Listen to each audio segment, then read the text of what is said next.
oh God. That Lord, even those who are still in bondages, above Father, I thank you that there would be freedom into our Amen. lives. Thank you, Lord. I may not know their circumstances, oh Lord. I may not know their problems, but you know. You know Amen. everything, oh Lord. You are Elroy, the God who knows everything. Amen. The God who sees everything. And I thank you, God, that your wisdom will be about to pour out in this place. May our heart will be a good soil of your word. Ikaw, Lord, ikaw ang tag-iya kanamo, O Diyos. O ikaw magahatag sa mong kasing-kasing nga abri. Lord, masabtan. We will, Lord, amin pong maiintindihan ang lahat po ng aming mapapag-usapan ko, Lord. And aside ko, Lord, I know that you are in this place. Lord, salamat because you never, wala ka nagadalo, Lord, sa iyong presensya. Amen. Amen. Every time that we call upon your name, you truly answer us. You truly pour out, and that's so wonderful, God. Thank you, Lord, that in this hour, Lord, as we will have our preaching, oh Lord, our service, oh God, gikan sa sinugdanan hantod sa katapusan ng Diyos, ikaw lang ang matugon. Walay ngalan, Lord, walay laing ngalan, walay simbahan nga mapataas. Ikaw lang, O Jesus, na among ginadayig, na among ginasimba. Kung sa yanong nga pamaagi, Lord, there would be, Lord, I pray that in the name of Jesus, there would be no language barriers. Oh Lord. Amen. I Jesus' pray mighty name. that, Lord, may the Holy Spirit speak unto every life. You will reveal yourself, Holy Spirit, unto them. That they will acknowledge, oh Lord, that they will understand what's their purpose, oh Lord. They would know what's the very call, oh God. And it is to obey you and to fear you, Lord. Sa Lord, karong adlaw, amo lang ginhatag diha kanimo, O Diyos. We will just rest in your presence. We will devour your word, O God. Mao'y makahatag og kusog sa among espiritual nga bahin. O Lord, dig-una ang matag usa. We bind and cast out every spirit of slandering, O Lord, every spirit of slumbering, O God, every spirit, O Lord, of sleepiness, distractions, O Lord, in Jesus' name, you are powerless. And in the name of Jesus Christ, I declare excitement sa matag sa O Diyos. Ikaw maghahatag sa amo, Lord, na ang pulong among barugan, O Diyos. We will stand in your truth, Abba Father. Thank you na, Lord, sa mga gagmay nga kabataan, O Diyos, sa ano nga pamaagi, na sila'y masabtan, O Diyos. O sa mga mamagpapanganati, amahan, inahan, O Lord. Salamat kayo, Lord, na ikaw ang matagbo silang paninahanglanan. Salamat, Lord, dalagang kasulay katapusan, kinita na lang mong ginampo o ginapasalamatan sa ngalan ni Jesus. Amen. So our topic for today is obedience is better than sacrifice. Amen. Gina nakadungog ani. Amen. Obedience is better than sacrifice. Nadi ko'y ano ba? Nadi ko'y concern. Kung dili ko yung masabtan sa Bisaya, just tell me. Wala ko naka-daw na mag-Tagalog. Dahil ko dili. Dili kayo ko. I'm not used. Dili kayo kung kabalo mag-Ilonggo. So, I will try to put it in Tagalog. Wait lang. And then, kung naay ka ng kakaiba sa akong language, ingnan lang dahil. Paano yan, Abel? Kaya ako Tabangan na ilang ta. Ikaw, ano Okay? ba? Okay. So, obedience Ikaw, is ano? better than sacrifice. Or, isa ba ni sa Ilonggo, no? Isa ba ni sa Ilonggo? Ang pagsunod kay mas maayo kaysa sa sakripisyo. So, ang pagkamatinumanon, mas maayo pa kaysa sakripisyo. So, our Bible, our Word of God for today could be found in 1 Samuel 15:22. So, if you have our Bible, digital Bible, or I would suggest or I would really recommend have your Bible. Sige, sa may mga Bible dira. Open na to. 1 Samuel 15:22. Say amen. Amen. Naan na mo? Kung naan na mo, if you opened already in the Bible, say amen. Dominic. Amen. O gamay pa. Wala pa lagi sa pikas banda. Amen. Naka-open na? So let me read in NLT version.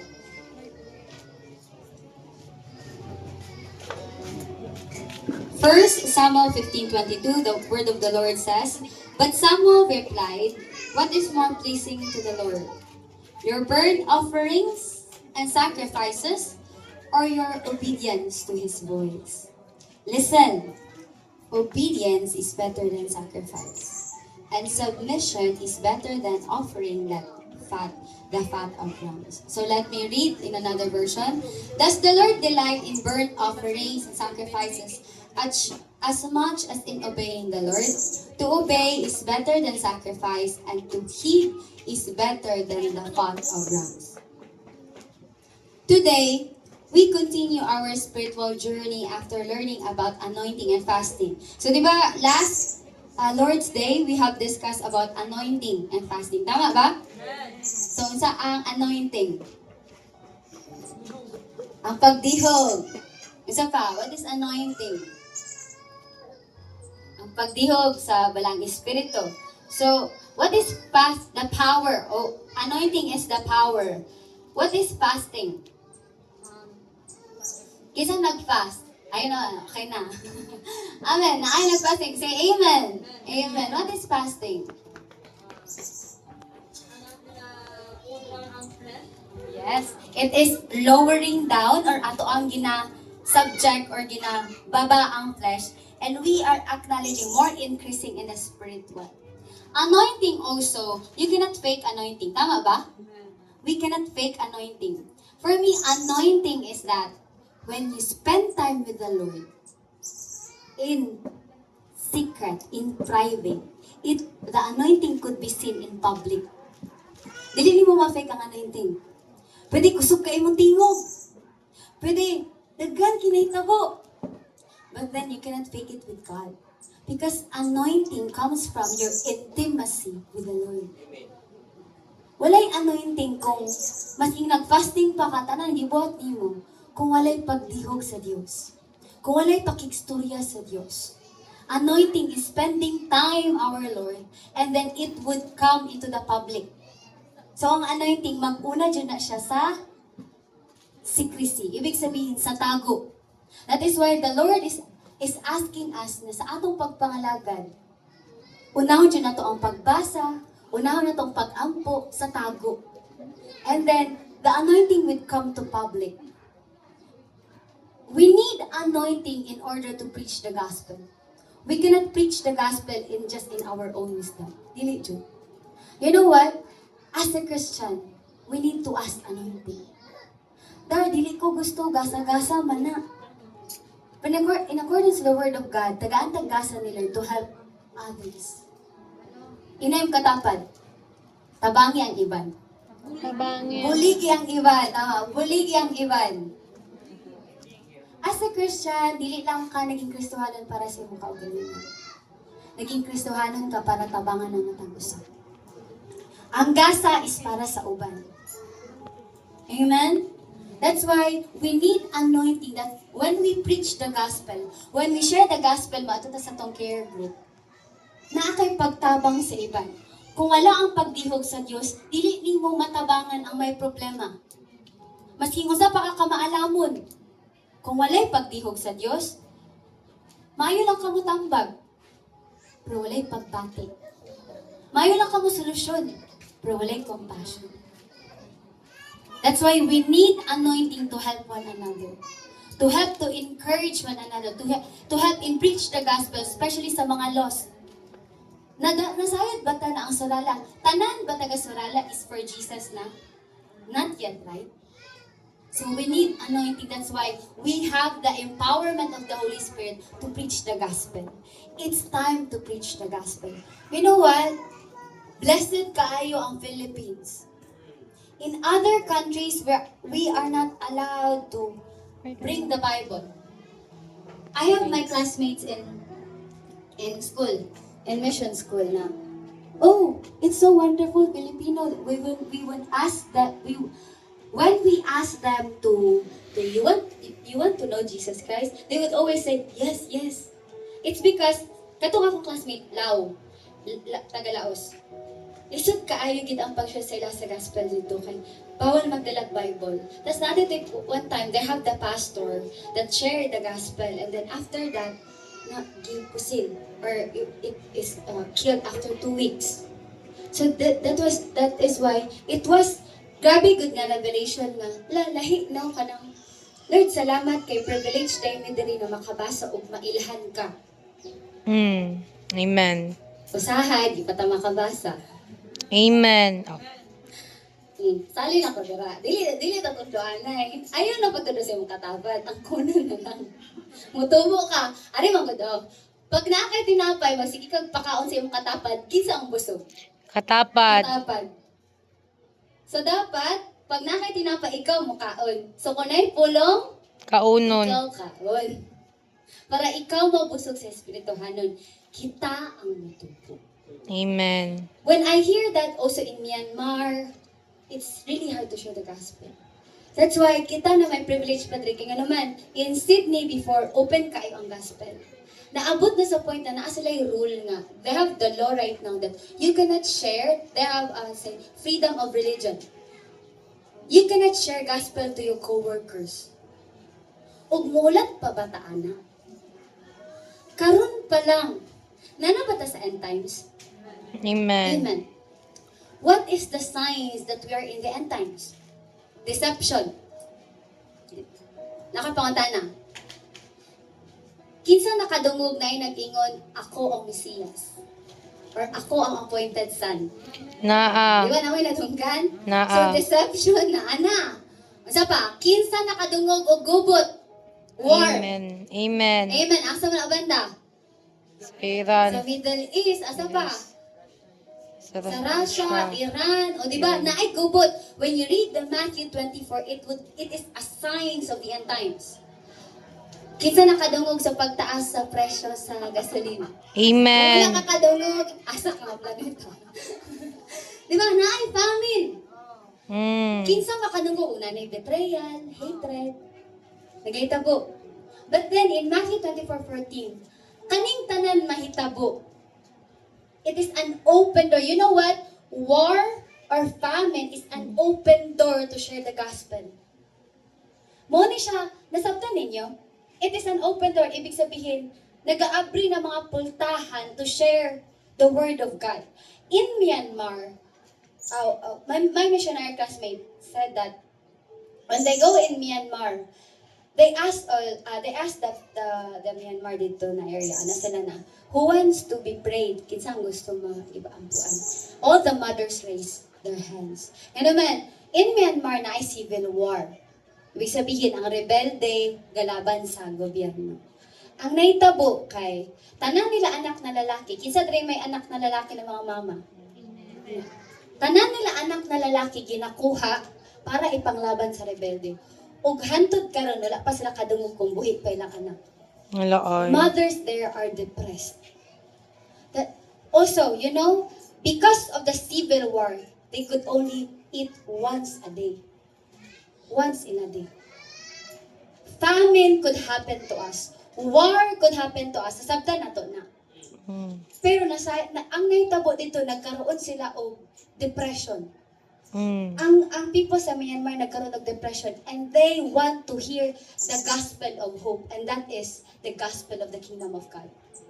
Amen. Uhaw kay sila. Kita kay iana na sa atong pastora sa to, di ba na to kaunon? Kauna ba? Di ba na to kaunon? Tama ba? Tama.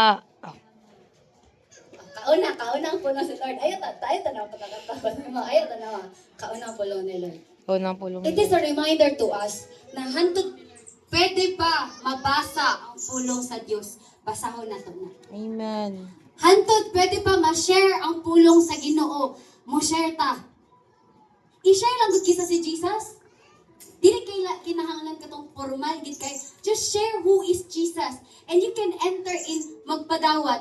First, ayo sa isip pa dayon na dapat padawaton dayon. I-share lang sa jud si Jesus, musunod lang na, mo follow lang na. Just share who is Jesus. What you encounter with Jesus. Unsa yung na-experience kay Jesus, yes ka? Unsa yung na-experience as student? Unsa yung na-experience as amahan, inahan? Unsa yung na-experience kay Jesus? That we could share the gospel. That's why, obedience is better than sacrifice. Maski usa pa na itong sacrifice sa kalibutan, kung wala tang nag-obey sa gospel, Wala gyapon. Let's obey. Ina yung katapat. Let's obey. Let's obey. Let's obey. Amen. Fasting prepares the heart. So, ang fasting, nag-prepare sa atong kasing-kasing. Anointing empowers the believer. That's why we need to spend our intimacy with the Lord. It would empower us to share the gospel. It would empower us to help the believers. It would empower us as a Christian. But, obedience fulfills God's purpose. Maski naapa kay ginatawag nga anointing fasting. But for me, dili gyapon. You can have no anointing without obedience. Obedience would really produce anointing. Amen ba? Amen. Ang obedience, ang pagkamasinugtanon mo ay nagtuman sa plano sa Diyos. Many people fast and pray, but not everyone obeys God. Pwede jud mag-fasting ka, pero naugtas na ka. That's why when there is a revelation of fasting, seek also personal revelation. Amen. So that you could go through to the fasting. Some receive anointing but fail in obedience. So, daghan ang naga-fasting o naga-ampo, pero dili tanan masinugtanod. Ang uban nakadawat og anointing pero napakya sa obedience.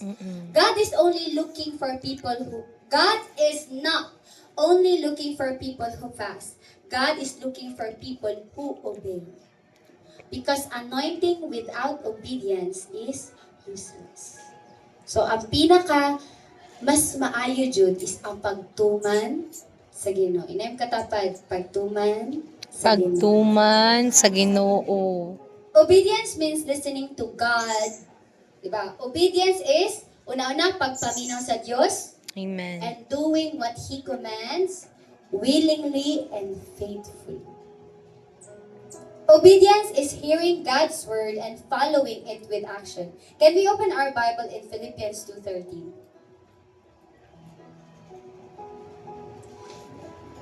You know what? Even obedience is also guidance by the Holy Spirit. Even obedience, dili gid na pud ato lang, kanang ato-ato lang. I have learned when I read this word, even obedience comes from God. Karang tagaan gud kaniya tagaan gud kaniya og willingness na mag-obey. Let me read Philippians 2:13. For God is working in you. Ano man, isip isa ka Kristiyan, can we have the NLT? Naatay NLT na. Yeah. Okay, Philippians 2:13. So, ato. God is still working in us. Tama ba? Amen. Tama ba? Nagakamot gyapon si Lord sa ato ah. NLT at ma'am. Okay, kisa dali 100% bag-o na jud. Ay, kung bag-o na ka, babay na. Balik ka Langit ka na. So, wala pa. On process pa tayo. Ay, amen ba? That's why Amen. we need to make allowances. Dili tanan, walay perfect sa ato ah. Dili tanan, agad-agad ay. Possible, lahi ka magtuman. Possible, lahi po siya magtuman. Possible, lahi ang level sa pagtuo. That's why we need to make allowances. We need to encourage. Can we have NLT? Wala tayo. Ay, okay. Let me read in NLT. The word of the Lord says, for God is working in you, giving you the desire. Even ang ato proseso sa pagpadayon ng pagpangalagan, si Lord nagapamuhat sa ato ginatagaan din niya og desire and the power to do what pleases Him. Even ang obedience, gikan po na sa Ginoo. Even kanang tagaan ko niya desire o willingness na mag-obey, gikan po na sa iya. That's why we need to spend time with the Lord. O when you spend time with the Lord, it is the more you hear from Him. Mas madunggan nimo siya o mas masayod ka unsa iyang sugo. O makabaton ka og willingness og power, ibig sabihin power nga naman. Wala na ba kay power usay kahit kay kag ulo. Diba? Dili jud ko bala mo fasting mo tanan dili jud ko. But God will give us the power na move, follow. Okay, Lord. God will give us the power to obey what pleases Him. Unsa makapalipay kay Lord. That is why ang atong buhaton jud is intimacy with Jesus Christ. Dira tagiyahan sa Ginoo paano magtuman. Kay even kita wala tay gasa sa dili nato na gusto gid ang mutuman as human. Pero tungod sa balang espiritu nga nagauban sa tuwa, tagaata niya desire, inay katapa desire, Desire. willingness Willingness. na makatuman sa usayang gusto, usa makapalipay kay Lord. Amen ba?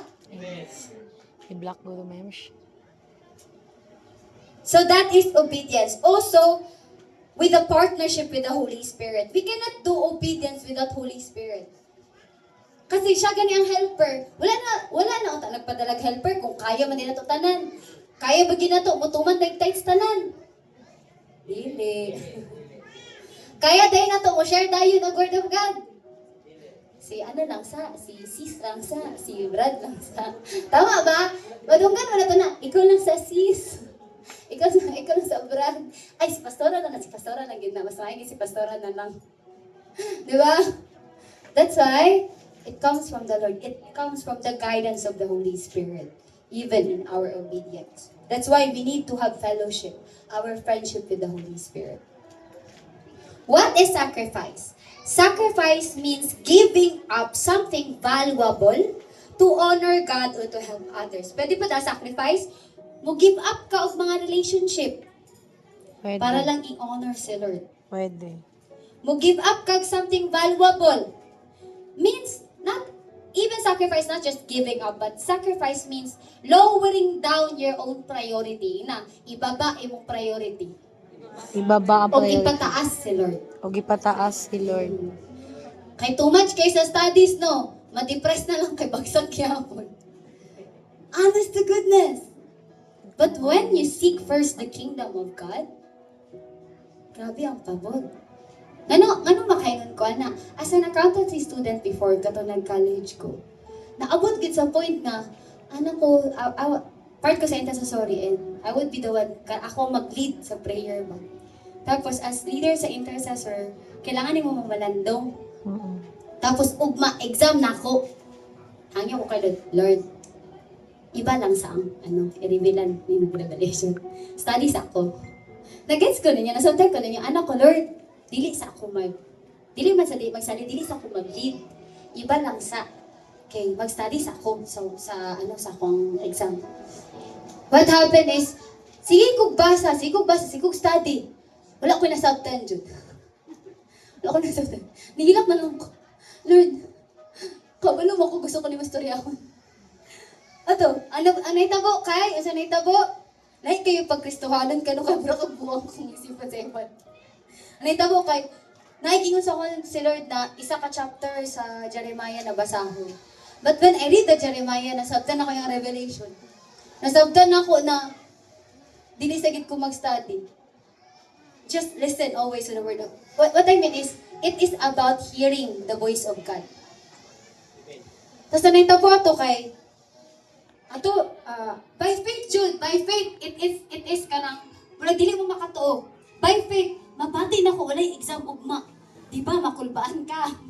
Kaya basta pag-adto mo sa klase ninyo, nag-adto ka dito, nag-adto ka og tigmaan, papatay lang ka.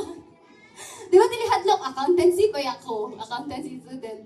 So, naku, Lord, I'm really crying to God. Ako, God, Lord, nasayad, di ba ka, na-exam ugma. Tapos nasayad man siguro ka, Lord, na naapaiban nga leader, si Pastor Romar, si Abigail. Lord, sila lang sa Astoria, ha? I mean, sila lang sa Revelation, bakit? Mag-studies ako. Please lang, Diyos. 4th year na ko, ana, graduating. Tapos, pagbasa na ako sa Jeremiah, nasabtan ako yung Revelation. Kabalo ba mo? When I wake up in the morning, abi ninyo na sa ko, nabalaka gyapon ko. Kasi nabalaka jud ko nang adto jud ko ani magpakamatay sa akong exam ba. Gets niya akong pasabot kanang mo to kog exam ba na wala jud ko naka-study. Pila gud ka chapters na among gina-exam, pila ka chapters na sa accounting. Pag abot ko dito, sulod ang maestra. Lalo ako sa ito ko ginawa ito, Lord. Nag-ingon jud ko sa kagabi, Lord. Sana siya na. Ay, reschedule lang muna natin ating exam. Nakakry ko. I was, wow. Iba pag mag-serve kay Lord. Amen. Iba siya pag mag-serve kay Lord. And that, not just as one, dili lang siya one time na ko na-experience. Na pag unahan mo si Lord, hanayan din niya imuhang pati studies.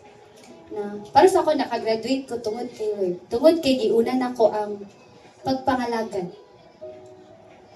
Unahon nimo ang pag-serve sa Ginoo. So matingala gud ka, pabor kay mong pag-eskwela. Dili sa imong kaalam, dili siya sa imong kanang maayo kay ka sa eskwelahan dili. Tungod kay si Lord jud ang tanan. Naaba mo nasabtan. Amen. Naaba mo. May naintindihan ba kayo? Amen. So unahon jud nato si Lord. Amen ba? Amen. Amen sa tanang kabataan nga nag-eskwela diri, unahan nato si Lord. Amen. O kung ginauna na nimo si Lord padayon, ayaw jud kawala sa pagpanglagad. Sacrifice is offering something important to God or giving up something for a higher purpose. Oh, I would also, about this one. Means, nasandan ba ko? Sacrifice is offering something important to God or giving up something for a higher purpose. Sa atong pagpangalagad na apoy, naay season, nga lahi na ang pagpangayo sa imo sa Ginoo. So, I would open this one, na lang food ko. You know that this month I will be going. Yeah, I will be going. Na never na ko siya na-imagine na mulakaw ta sa gawas. Especially kauban when I know in prayer you are always still with me. Mulakaw ta sa gawas and kanijud, sacrifice na. Giving up important things. Kanagong kabalo ba mo tong, abot ako, kisa nakadugulis sa inyo. After good na ko, sana, katrabaho ko sa bangko. When God called me into mission school, ito na, process na tanan. Karang gikan gud ka sa bangko nga, lamig kaayo, computer lang. Pag abot dito, init kayo ko tuluganan.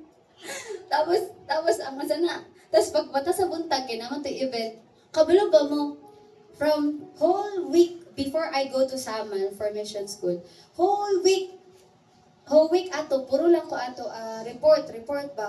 Tapos pagka next week ato, kabalo maasa ko, nako sa kusina, nagsigig ka, Slice. Nagsigig ang slice og mga gulay. Kuyawan ang kinabuhi nito. Kasi niyo, ang twist akong kinabuhi ba, from the computer na, like you are Technology. working in a bank, tapos bigla kang naging kusinera. Pero di na ako nagluto, hindi ko alam magluto. Ano na ako ang naghati-hati dito. So, ko grabe man eh. You know what? Wala ka, Lord. But in my heart, I'm so happy because in a simple way, actually, kaya alam ko do, always sa divine encounter ba, nag-desire ko na maging part ko na ng kitchen. Gusto na ako karang matry. Naatugit ko dito. Nagati-hati ko dito. And wala to ako na experience good. And you know what? Not just like that. Kabalo ba mo na, even sa construction, nagatabang me. And because of as a missionary, when we go to the church, we are not just to help in preaching. We are always helping everything. Sa pag-sing diri sa inyo ha. Like paglimpyo, even sa lagi, nakuratan ko, gipakarga ko halublak. No! Anak ko, sa Zion ba, dili dyan ko pa inaniyon. Kaya kinalaman ko nila, dito lagi, patay dyan ko aniran. Pero hina-hina lang ko kung nalagalaw lang. Pero kitabangan ko sa akong Indonesian nga classmate. Kaya, siya, ate, basta nagtawag lang sila ate para, lang po good, para in a respectful way ba. Baski Indonesian sila. Ate, do not bring very heavy, just one block. Okay. Kaya makulbaan po ko eh. As in, karang, what I experienced there is how to simply serve the Lord. Amen. Even, dili man ka ipa-preach, mas kinakadara. Kasi lipay kay ka. Mabuhat lang bulatan sa Ginoo. Dili ka about position. Dili. I will just use what I have to serve my King. Dito nga abot, kay, sa Zion mang good. Mag-ilhanay ng tanong, tapos, si Darlene, ayaw lang na anak. Dito ka, dili mo na. Wala sila kayo nasakwa. O sige, ikaw buhatan. Pero English dito ha. Dili na ako mag-English. Kaya kapoy ko dito. 3 months in English dito. Kaya mga foreigner ako, mga kauban. So we need to speak in English all the time. Tapos kabalo ba mo, 1 week, sige English. Kikapoy jud ko. Tapos na ako natunggan nga Bisaya ba ko. Ay, Bisaya ka ma'am. Ano ko istoryahan? Ay, salamat na nag-Bisaya din. Kikapoy jud ko. Like, nasabtan ko ninyo. Like, napagod ako sa sige na, speak og kanang English, good. Basta, pero nalingaw jud ko. What I mean is, it was not easy, of course. My journey there will be crying and crying because of, nalayo ko sa akong comfort zone. Nalayo ko sa mga people na nakauban ako sa pagpangalagan. Na ay, uban na, usay, bugara, pudog sugo sa imo, ha? Nabi mong abusador kay ikaw na tanan, no? So, kapoy na kayo ka, pero the heart to serve, the heart to serve. And that is what, like, I gave up something that, you know, that panganay ko, I want to help my parents. I want to help my family. But I know that in this way, dili ako ang mas makatabang sa akong pamilya. Mas makatabang sila. Amen. So that is that giving up something for a higher purpose. Dili siya padakway og purpose. It is about more obedience. Amen. Giving up something for more obedience in your life. Dili siya, wala diri mas pag inanin mong tawag, mas dako imong purpose, mas dili. More obedience. Inam katapad, more obedience. More obedience. Next slide tayo. To whom we will obey. Si kinsa ba ang atong tumanon? Kinsa ba ang una nato tumanon? First is God. si God. Very good. Ay, na naman rin sa tubangan. Kamuchod. Tala ko si God, parents, and also Leaders or delegated authorities. So, una si Lord, atong parents, and even leaders and delegated authorities. Hebrews 13:17. Obey your spiritual leaders and do what they say. Their work is to watch over your souls, and they are accountable to God. Give them reason to do this with joy and not with sorrow. That would certainly not be for your benefit. Point number 1. God desires obedience more than sacrifice. King Saul offered sacrifices to God, but he disobeyed God's command in 1 Samuel 15:22. So point number 1. So ito point number 1. God desires obedience more than sacrifice. So kato si King Saul, nag-offer siya sacrifice kay Lord, pero nag-disobey ni siya. Kaya supposedly, kinsa gani dapat ang maghatag og burnt offerings? Dapat si Samuel. Kaso, kay nahadlok naman siya, gikuhaan niya authority si Samuel, mao to gibot niya siya ang nag-sacrifice. So, kani gi-reject ni sa Ginoo. God rejected Saul because of disobedience. This teach us 3 things. 4 things, I mean. Fasting is good. Tama ba? Fasting is good. Amen. Praying is good. Amen. Anointing is good. Amen. But obedience is better. Dapat igyapon maging manon. Amen. Amen. God wants our heart and obedience. Ito siya ang highlight. It is more about obedience.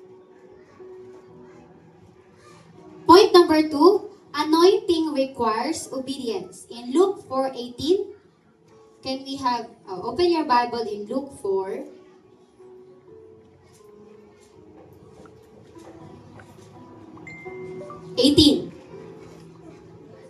The Spirit of the Lord is upon me, for He has anointed me to bring good news to the poor. He has sent me to proclaim that captives will be released, that the blind will see, that the oppressed will be set free. The Spirit of the Lord is upon us. Moto kong ginaingon, anointing, it is about the empowerment of the Lord. It is about when the Lord is with us.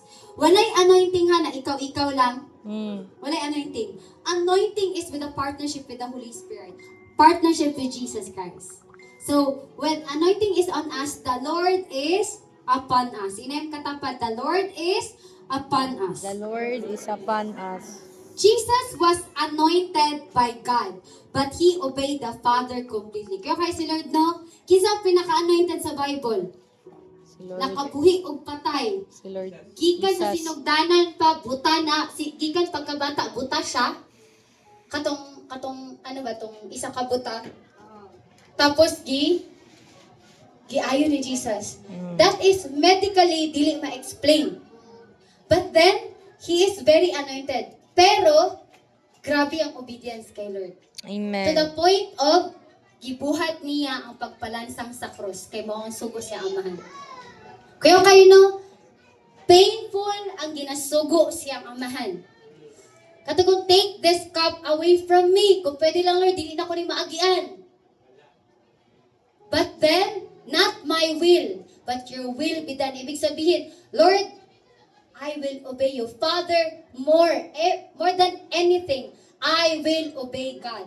Even, He has the anointing. Pwede gito, na siya anointing na, pwede niyo baguhon, na siya anointing. Simply as that. Na siya anointing, pero grabe ang obedience. Is it amazing? Amen. We will live like Jesus Christ. Even in suffering, Jesus obeyed. Mo ni siya kong giingon. Even in suffering, even at the point of death, nag-obey siya. Anointing must be followed by obedience. Ang anointing, kinahanglan, sundan og obedience. Ang anointing, when the Spirit of the Lord is with us, we must be obedient. Nga naman, ang anointing manggod makatabang sa ato ama, obey. Because the Spirit of the Lord is upon us. Amen ba? Amen. Without obedience, anointing cannot grow. Dili siya mutubo. Dili mutubo ang anointing. Calling cannot succeed. Ang tawag sa imong ni Lord, dili mahitabo kung walay obedience. O kung walay obedience, ang ministry dili maglungtad. Dili magpadayon ang isa ka ministry. Kung walay obedience. Point number 3. Obedience brings blessings. So, ang iba pa rin nga term, obedience unlocks blessing. Can we open our Bible in Deuteronomy 28?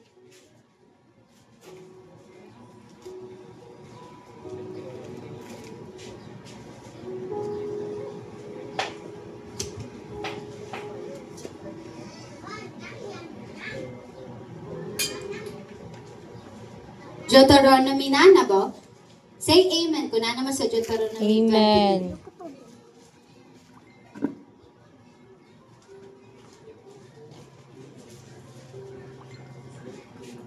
The word of the Lord says, if you fully obey the Lord your God, so, ano kaya ginasturyahan na itong obedience? Diba, since pa sa imong pagpangalagat, unsa yung ginaingon sa imong leader permente?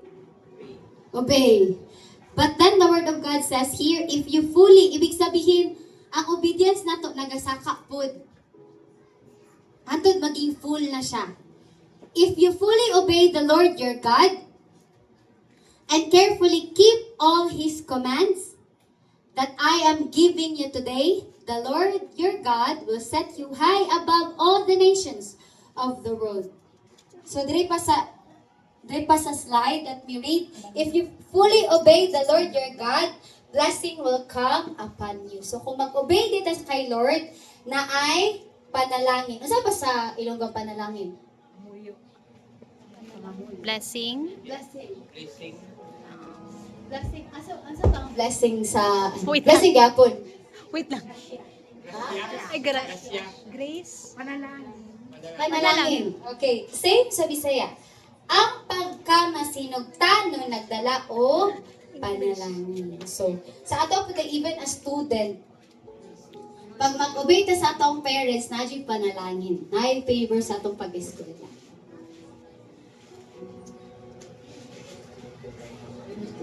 After fasting and anointing, obey God's word. So after na nato mag-fasting karon, maminaw ta, tumanon nato ang tingog sa Ginoo ug tumanon ang pulong sa Dios. O tumanon ang iyang tawag ug ang panalangin mosunod kanato. So unsa gani atong tumanon after sa atong pag-fasting karon, paminawon ang iyang tingog, tumanon ang iyang pulong o sundon ang iyang tawag kanato because of like wherever you asa man na market ka, like nagaskwela, naga-work ka, so naa kay tawag dira. Amen ba? Amen. So, the word of the Lord says, go to all nation. Go and preach, right? Go and preach and make disciples to all nations. Paki-open na lang ko. Para sure ta. Patani, malaki pa tong version. Can we open? Matthew 28. 18. 19:20. Sige ba? Matthew 28. Is it?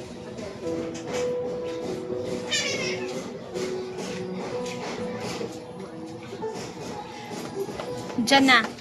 Okay, is it okay? Therefore, go make disciples of all nations, baptizing them in the name of the Father and of the Son and of the Holy Spirit.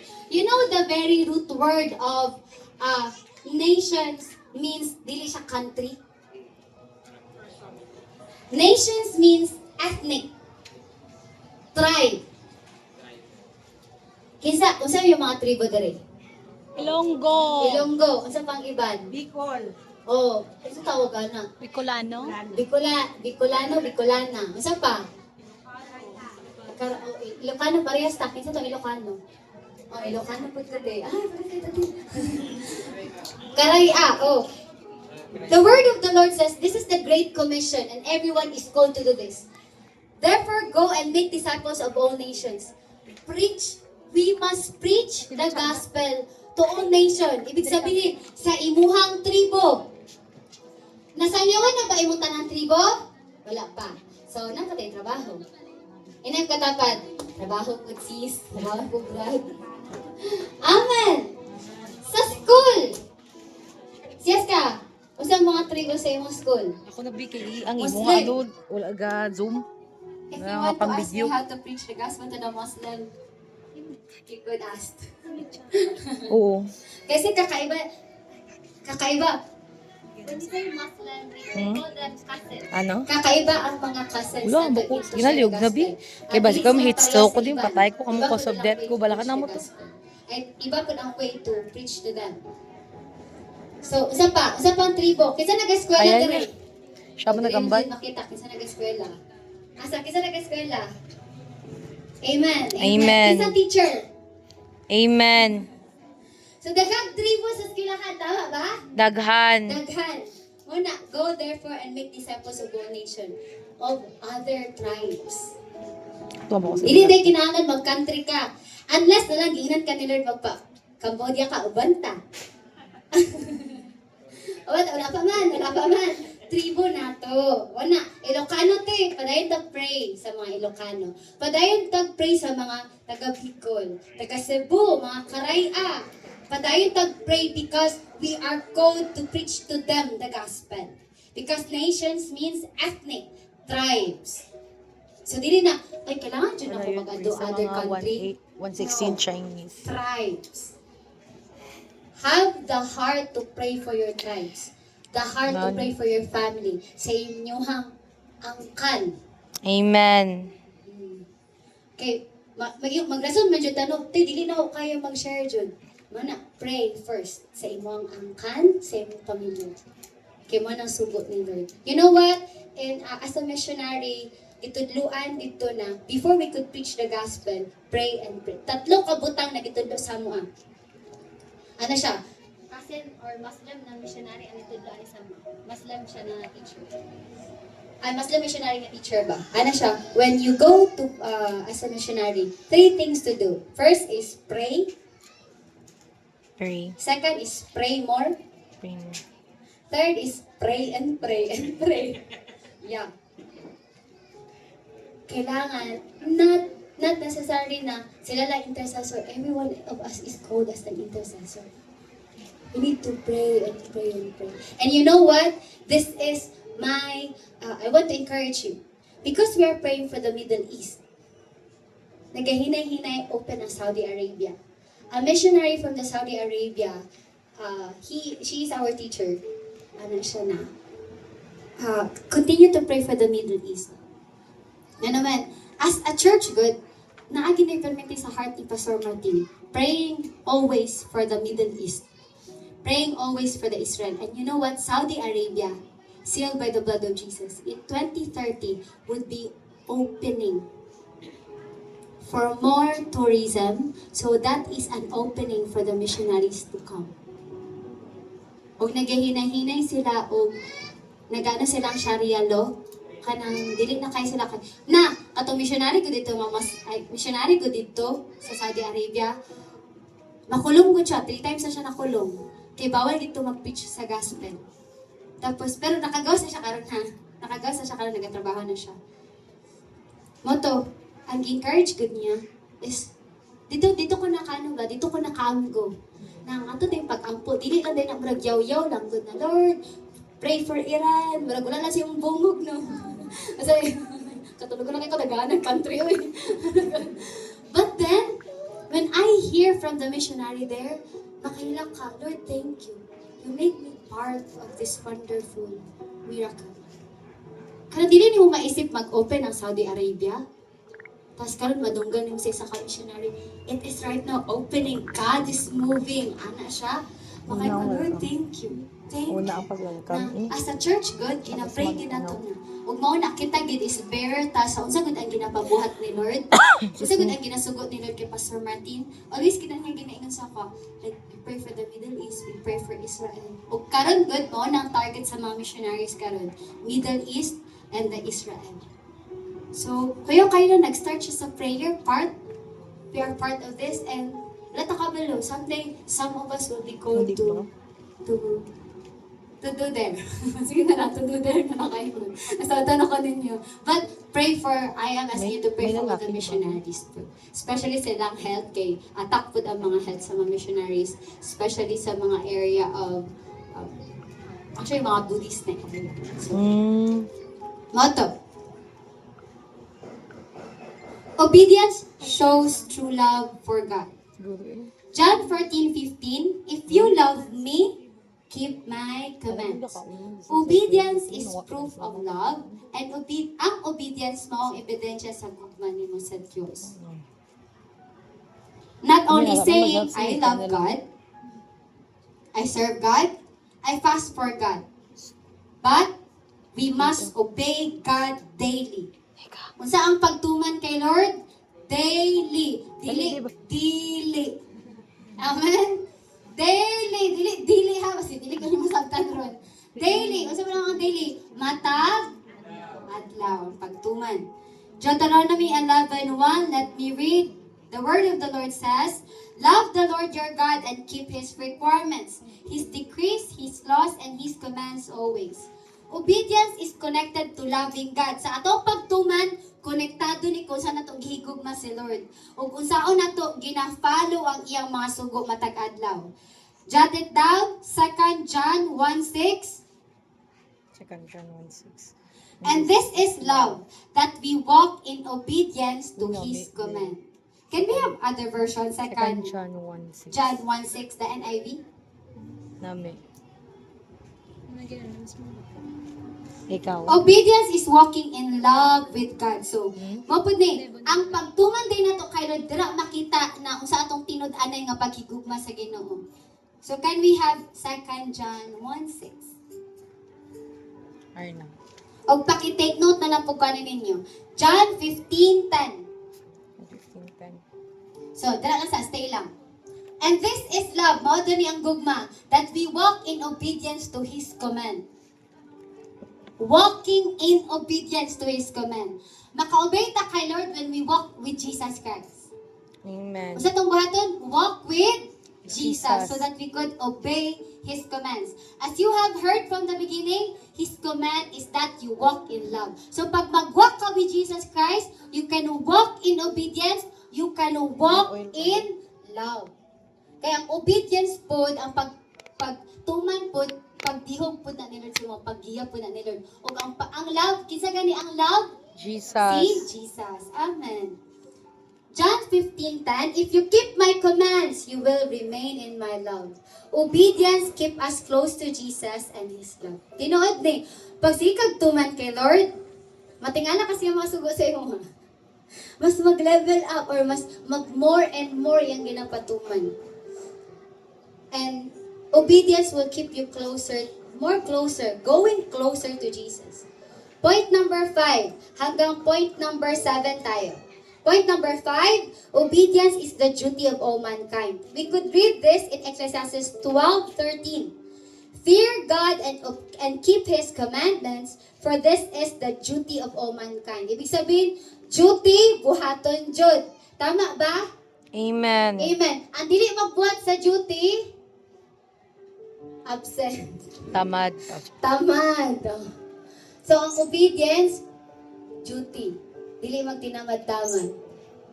Amen. Amen. Kung nakaagi mo tagpag tinamad-tamad, repent. Lord, tabangin ko. Tabangin ko, Lord. Igo ba? Amen! So, pag duty, Dulo ba? dili Ano ba pag-amen? mag-absent. So, pag mag-obey karong adlaw, dili mag-absent. Ngayon, dili lang ko karon mag-care group. Pero ang sugo kay Okay. duty. Sakit ba? Duty jud ang pag-obey. Okay. Duty ang pag-obey. Amen. Sabdan ba na to? Amen. Ibig sabihin, it would be daily. Matag-adlaw ang pag-obey. Matagal na. Ayun, pag ingon, naka-obey naman ko to last Lord's Day. Nag-worship ko, grabe kaya akong pagkanta, grabe kaya akong pag-pray. Okay, nakuha to. Karon pad adlaw sa mana absent. Absent ako sa kong duty. Walay absenay ha. Hinayim katapad, walay absenay. Ulay absinay. Obey, Jud. Amen. Maka-on leave. By God's grace. Our main duty is in life is to obey God. Pasabot, ang pinaka-importante nga buhaton sa tawo mao ang pagtuman sa Dios. Amen ba? Amen. Luke 6:46, sa mga usahay nagasige absent, sa mga usahay gusto kayo Sakit. ma-absent sa pag-obey, mao ning ingon sa atoa ni Lord kung magsige tag absent sa pag-obey. Why do you call me Lord, Lord, and do not do what I say? Hindi man no. Kaunon ang word of God. Kaunon. Okay. Lord, Lord kay naman master nato si Lord, tapos no? Ibig sabihin, Lord, Master. Siya na Master. matuman. Dili na si ako. Dili na ako matuman. Amen ba? Amen. Si Lord na. Dili na mag-absent, Tingnan ha? niya, Lord, pahuway ka na ina. Okay. Calling Jesus Hello, Lord beautiful. is not enough. We must obey Him. So, dili na Amen. sa tawag kay Lord. Kidagan, kay pangayo. Tapos, ang obedience na to, gamay kaayo. Agay. Ayun. Kauna. Kauna lang. Iyo, nag-shake tubang sa ako, no? Just meditate the word of God. Dawata ang word of God. Point number 6. Pila naka-point? Those who obey knows God. Kinsa tong Yeah. nagatuman, kilala. Nailhan or kilala si Flexa. Lord? Naintindihan ako. Amen. Itabangan lang ko ha kung kailangan siya Oo. ko. In 1 John 2:3, we know that we have come to know Him if we keep His commands.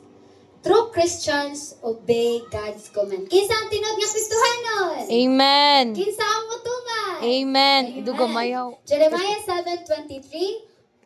Jot it down. Obey me Jeremiah and I will be your 7:23. God. So, tumanon daw na to si Lord o si Lord ang ato ang Ginoo and you will be my people. People. O kita iyahang katawhan.